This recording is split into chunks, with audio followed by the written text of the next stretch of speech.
Today I want to show you how I add fabric with HeatnBond already bonded onto it to cut with my Cricut to use for simple applique. I've opened the design space and I'm going to go to upload and I'm going to choose the file, add that to my canvas. So this is for the teacher sunglass case, and you'll see over here it's grouped together with the 4 different layers. First thing we need to do is we ungroup.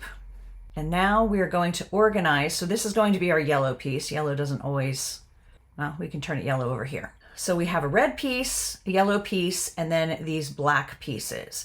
Now I have already created the fabric. So I have a 9" by 2" piece of black fabric, just a rectangle that is ready to go. And I put it on the mat right here. So between 0 and 2 inches, 0 and 9 inches. So I'm going to make sure all the black pieces are in there, and then I'm going to group them. Now I have a piece of red fabric ready, which is a 2" square, and I've placed it on my mat right here, down at 3 to 5 and 0 to 2 inches. So I'm going to put that red piece right there.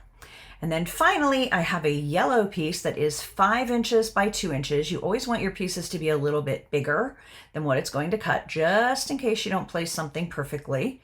But I have it on the mat between the 4" line and the 9" line. So I'm going to put that there. So I have everything on this mat the same way I have the fabric placed on my Cricut fabric grip mat. Let me show you first what's going to happen if we forget to attach this all. So if we go to make it, it's going to think you're going to use 3 different mats and cut in 3 different pieces. But we don't want to do that. We want to save time. We want to cut it all at once because it's just 3 pieces we can put on the mat. So we're just going to drag over everything, come down here and choose attach.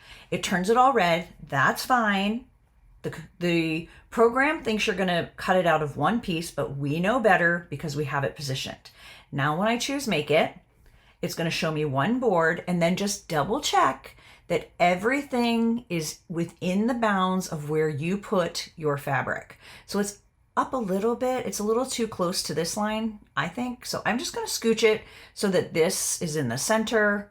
This is centered, this is centered. So now that is good to go. And also remember, if you're cutting with your Cricut, you don't need to reverse the letters for an applique project because basically it's cutting the fabric and the applique, the HeatnBond is on the back. So we want it to be the correct direction. Now, this is the secret that I learned for why it's better to cut small things, especially with any curve to them, with the HeatnBond on it versus just cutting it as fabric. So we're going to choose medium fabrics like cotton and bonded. That's the medium that we're going to choose because you'll notice that loads the fine point blade. So that's good to know. But if we cancel, so if we were to just choose fabric, it's going to choose the rotary blade as the cutter. And I tried this both ways with the words Mrs. Jacobs, which is one of my friends who I made her a glass case.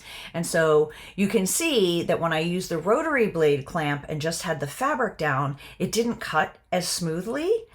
So there was a lot more fraying around the edges before it ever came off the mat. And it also really cut into the mat because the rotary blade had to turn so many times and cut. You want to have your HeatnBond already on your fabric, and you want to choose medium fabrics bonded so that you can use the fine point blade. Now, the other really, really important thing is you have to have that HeatnBond bonded really well to your fabric so that the fabric isn't going to slip when this blade is doing its job. Guess how I know that? That happened to me once too. And you also need to make sure you use a brayer to get that HeatnBond really adhered really, really well to your mat. If you pay attention to those details before it cuts, it's going to work beautifully for you.